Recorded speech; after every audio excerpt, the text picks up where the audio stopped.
কয়েকটি দাবি মানার শর্তে হরমুজ প্রণালী খুলবে ইরান। দেখেন, ইরান হরমুজ প্রণালী নিয়ে তার কি সিদ্ধান্ত, সেটা ওমানের সাথে করে নিয়ে সে খেলছে বা চলছে। কবে খুলবে, কখন খুলবে, কিভাবে খুলবে, তার কোনো ঠিক ঠিকানা নেই। এই সংকটটা কেন তৈরি করা হয়েছে সেটাও বোঝা যাচ্ছে না। বোঝা যাচ্ছে যে আমেরিকা দুর্বল হয়ে গেছে, মানে সে আর হামলা করবে না, যুদ্ধ করবে না, এই সিদ্ধান্ত যখন নিয়েছে তখন ইরান চেপে বসছে আমেরিকার উপর এবং আমেরিকা দিয়ে বলানোর চেষ্টা করছে যে হ্যাঁ, হরমুজ প্রণালীর মালিক ইরান। সম্ভবত সেই কারণে চেপে ধরে বসে আছে।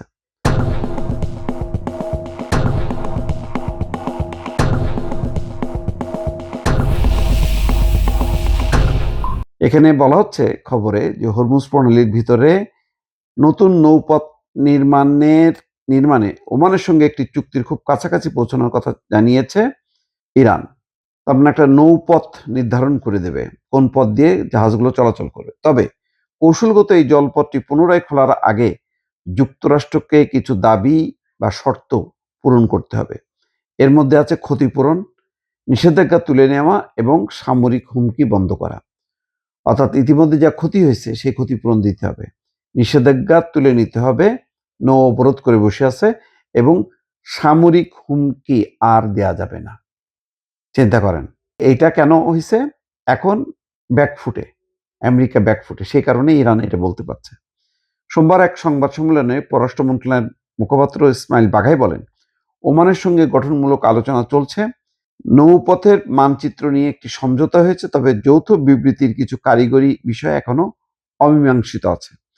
তেহরানে বাঘাই আরো বলেন, আলোচনায় নিরাপদ নৌ চলাচল, পরিবেশ সুরক্ষা, সামুদ্রিক সেবা এবং অপরাধ দমনের প্রক্রিয়া অন্তর্ভুক্ত ছিল। তিনি বলছেন যে প্রণালী পুনরায় খোলাটা নির্ভর করবে মার্কিন হামলার ক্ষতিপূরণ দেওয়ার উপর।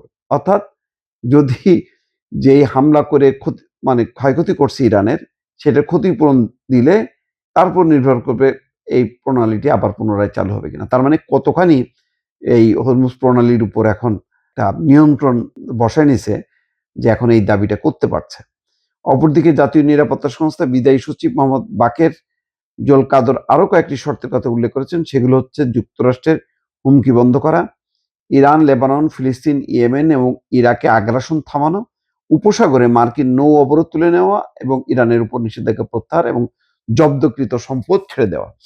তার মানে জটিলতা কিন্তু কমলো না, জটিলতা থেকে গেল এবং এটা এখন আমেরিকাকে নাকে খত দিতে হবে। বোঝা যাচ্ছে আমেরিকাকে নাকে খত না দেওয়ানো পর্যন্ত এই হরমুজ প্রণালী সম্ভবত খুলছে না।